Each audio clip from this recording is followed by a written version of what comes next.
Magandang araw, mag-aaral ng ikapitong baitang. Ngayon ay panibagong araw na naman ng pagkatuto.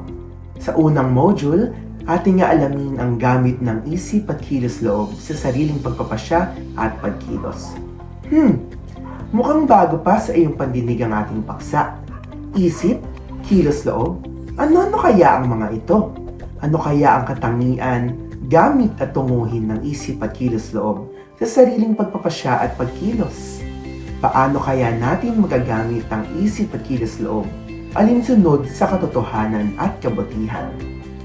Ito ay ilan lamang sa mga tanong na iyong masasagot sa paggawa ng module na ito. Ngunit, bago ang lahat, magkakaroon muna tayo ng isang gawain. Pamilyar ka ba sa comics? Para sa ating gawain, ikaw ay magbabasa ng isang comics at sasagutin ang bawat tanong tungkol dito. Gamit ang iyong matalinong pag-iisip at maingat na paghuhusga, suriing mabuti ang sitwasyon.